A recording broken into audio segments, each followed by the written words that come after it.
joining us is Economist Redge Nkosi. A very good evening to you. Thank you so much for your time. As we listen to all the reactions coming in, how did the markets react to Treasury's commitment to spending within its limited means? Well, the market finds, good evening, the markets find this budget fairly good for it because it is an austerity budget, and that's exactly what the business has been looking for and will continue to look for. So the markets are not going to be dampened in any great way at all, because it does satisfy to a large extent the appetite which they have always shown around austerity and structural reforms and matters related thereto. So business will certainly find this acceptable. Some described Minister Godongwana as being diplomatic and perhaps even gracious over the VAT fracas that ultimately produced this third try at a budget. When compared to the March estimates, what do the revised tax revenue projections actually mean? How did you interpret what he had to say as well? Well, the finance minister does try as much as possible to play around with the public. In the first instance, he says, well, this is not an austerity budget, which means it's a growth budget for him. And that would mean that we're going to be experiencing growth going forward. At the same time, he tells us growth has been reversed from 1.9 to 1.4 and 1.6 going forward. I mean, frankly, that's not a budget that one characterize as a growth budget.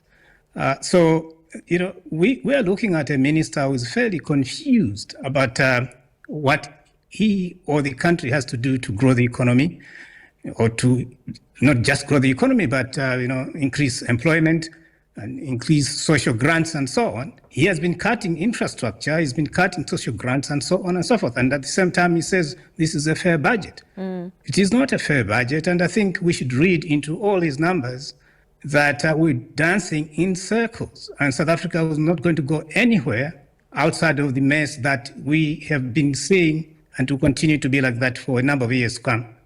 As you say that, one also notes that the tax measures to raise an additional 20 billion rand next year remain under wraps. Well, of course, isn't it? Shouldn't they be doing that?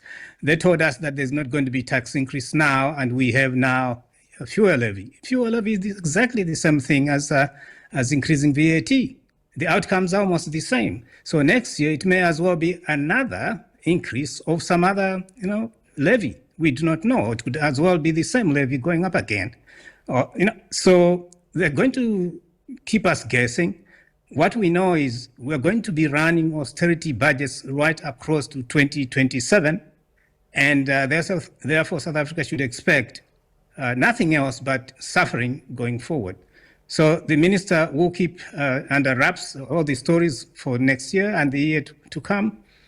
And we'll keep guessing. But I think what economists know is that we're in an austerity envelope.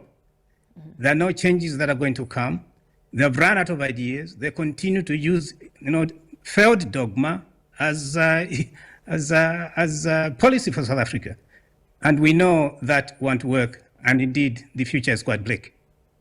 So what about the announcement that SARS was also aiming to target illicit trade in tobacco and other areas, all in efforts to now boost revenue over the medium term?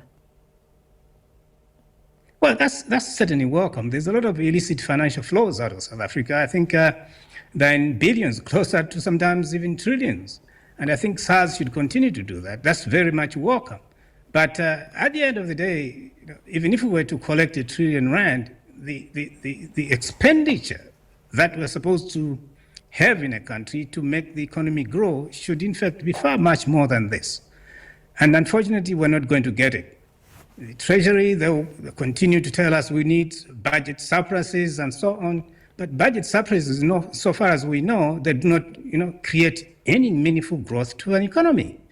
So, even if SARS collects as much as is possible, we're going to see a country that doesn't grow because the way we spend our money, in the areas we spend our money, I'm afraid it's not in such areas as would generate sufficient growth for the economy. Very well. Thank you very much. Thanks for weighing in on the discussion. Economist Redge Nkosi there giving his take on Finance Minister Godongwana's Budget 3.0.